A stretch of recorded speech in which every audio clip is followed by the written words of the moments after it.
Halo everyone, Assalamualaikum warahmatullahi wabarakatuh. Perkenalkan nama saya Nova Puspitasari dengan NIM 222180022 dari kelas 3A Program Studi Bimbingan Guru Sekolah Dasar Universitas Muhammadiyah Projo. Kali ini saya akan menyampaikan secuil materi mengenai program pengembangan bimbingan konseling tentang tidak adanya minat belajar pada siswa di sekolah dasar.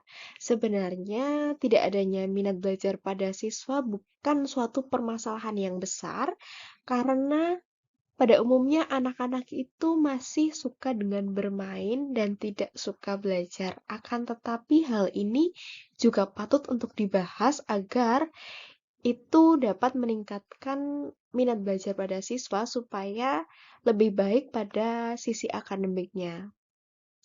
Pendidikan merupakan fondasi utama dalam membentuk karakter dan potensi anak-anak, dan proses belajar mengajar di tingkat SD atau sekolah dasar menjadi fase kritis dalam perkembangan akademik mereka. Meskipun demikian, tidak dapat dipungkiri bahwa setiap anak memiliki minat dan motivasi belajar yang berbeda-beda. Salah satu tantangan yang mungkin dihadapi oleh para pendidik dan orang tua adalah ketika seorang anak SD tidak menunjukkan minat atau inisiatifnya untuk belajar. Penting bagi para pendidik dan orang tua untuk memahami bahwa setiap anak itu memiliki keunikan dan perlu pendekatan yang sesuai untuk membangkitkan minat belajar pada siswa. Seperti pada contoh kasus anak SD yang tidak mempunyai minat belajar itu dapat terjadi karena kebanyakan main game ataupun sulit mencerna suatu materi yang diberikan oleh guru. Dengan hal ini, dampak yang terjadi pada siswa yaitu berujung pada malas belajar dan hanya senang dengan bermain saja. Anak-anak sekarang banyak yang memilih bermain HP daripada belajar. Dengan tidak terkontrolnya anak bermain HP, maka akan semakin timbul anak malas belajar karena sudah asik dengan permainan di HP. Nah, anak-anak sekarang banyak mengenal HP daripada buku, yang mana ini terjadi karena kebiasaan buruk, kecanduan dengan game yang bermula karena bermain dengan teman sebaya, dan juga mungkin kurang kontrol dari orang tua yang berakibat pada sisi akademiknya yaitu menjadi malas belajar. Nah, dari kasus yang sudah ada, kasus permasalahannya itu tidak adanya minat belajar pada siswa, dapat kita kembangkan lagi di pemrograman, yaitu memakai metode CIPO. CIPO itu terdiri dari konteks, input, proses, produk, dan outcome. Nah, di dalam konteks ini, pada program bimbingan dan konseling ini, pada anak yang mengalami tidak mempunyai minat dalam belajar itu, indikasinya berupa meningkatnya minat belajar siswa, memberikan motivasi terarah agar lebih semangat belajar lagi, serta mengidentifikasi penyebab masalah yang menyebabkan siswa malas belajar. Pada input, program bimbingan konseling ini diorganisasikan dengan tujuan untuk memberikan dukungan emosional, sosial, dan akademis kepada individu ataupun kelompok dalam suatu lingkungan tertentu. Beberapa pihak yang terlibat dalam pemecahan masalah ini diantaranya yaitu ada guru, orang tua, sekolah, ataupun konselor. Organisasi program bimbingan konseling dapat bervariasi tergantung dengan konteksnya, tetapi umumnya melibatkan beberapa elemen kunci dan pihak yang terlibat serta dengan adanya program bimbingan konseling ini yang diterapkan di SD bekerja untuk membantu permasalahan siswa. Kemudian proses. Dalam program bimbingan konseling untuk mengatasi permasalahan tidak adanya minat belajar pada siswa, dapat diupayakan sebagai berikut. Yang pertama, mengidentifikasi masalah. Maksud di sini yaitu kita mencari sumber masalahnya itu dan kemudian apa sih faktor penyebab dari masalah itu.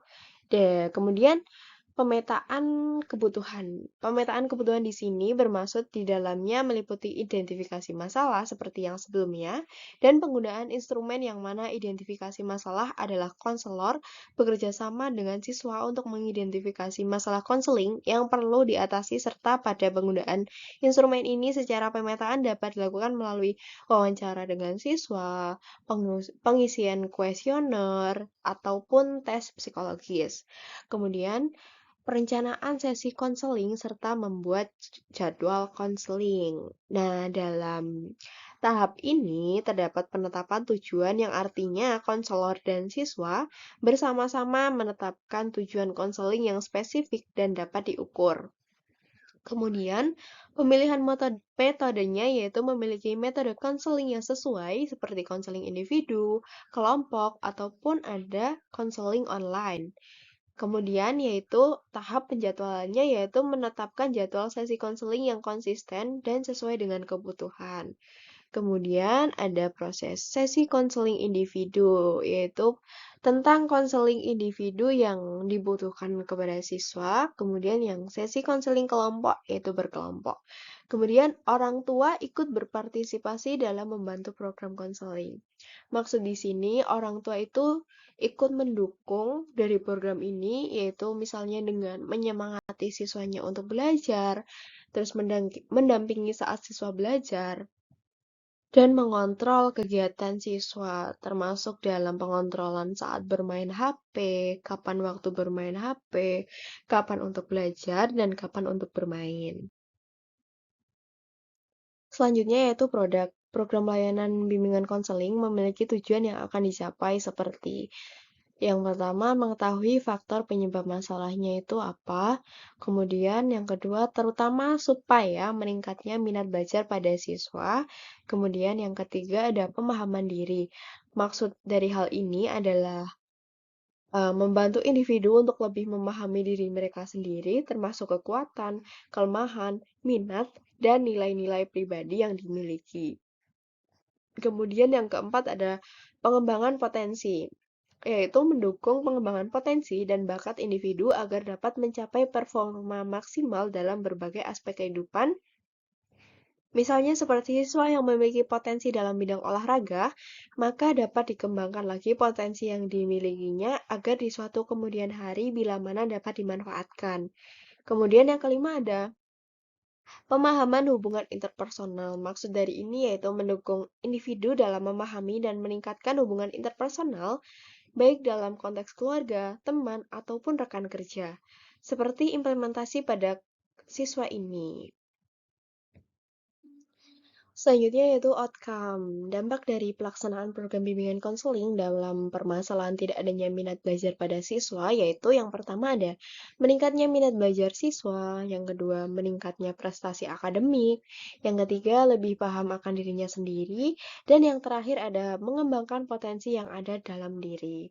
Nah, dari yang tadi sudah dipaparkan dapat disimpulkan bahwa hasil yang dapat dicapai dalam layanan bimbingan konseling ini yaitu yang pertama, peningkatan kesejahteraan psikologis, yaitu meningkatnya kepuasan hidup dan kesejahteraan psikologis sebagai hasil dari penanganan masalah dan peningkatan pemahaman diri. Kemudian yang kedua ada pengambilan keputusan yang baik, yaitu kemampuan untuk membuat keputusan yang lebih baik dan lebih bijaksana, didukung oleh pemahaman diri yang lebih baik. Dan yang ketiga ada peningkatan prestasi akademis atau profesional, yaitu kesuksesan akademis atau profesional yang lebih baik sebagai hasil dari pengembangan keterampilan dan potensi individu. Dan yang keempat, peningkatan hubungan interpersonal, yaitu perbaikan hubungan dengan orang lain baik di lingkungan pribadi maupun profesional. Kemudian yang kelima, pengelolaan emosi yang lebih efektif, yaitu peningkatan kemampuan untuk mengelola emosi dengan lebih efektif, mengurangi tingkat stres dan kecemasan. Dan yang terakhir ada kemandirian, yaitu peningkatan tingkat kemandirian dan ketergantungan diri dalam menghadapi tantangan kehidupan. Kemudian planning yang di dalamnya meliputi pertama, identifikasi penyebab tidak adanya minat belajar pada siswa melalui observasi dan wawancara. Yang kedua, pendekatan holistik dengan melibatkan orang tua, guru, maupun konselor untuk menghadapi masalah siswa. Yang ketiga, menetapkan tujuan konseling yang sesuai dengan masalah yang dihadapi agar dapat meningkatkan minat belajar pada siswa. Dan yang keempat, penetapan jadwal konseling yang mencakup strategi yang dapat digunakan untuk meningkatkan minat belajar siswa. Kemudian yang kelima, sesi konseling individu dan kelompok mengadakan konseling individu secara berkala dan memfasilitasi konseling secara kelompok untuk meningkatkan interaksi sosial antara anak-anak. Yang keenam, kolaborasi dengan guru dengan memahami metode pengajaran yang efektif memberikan pendekatan pembelajaran. Yang ketujuh, orang tua terlibat dalam meningkatkan minat belajar dengan memberikan pemahaman tentang peran orang tua dalam meningkatkan minat belajar pada anak. Yang kedelapan, penerapan teknik konseling yang sesuai dengan membuat penilaian perilaku atau bermain sesuai dengan kebutuhan dan karakteristik anak-anak.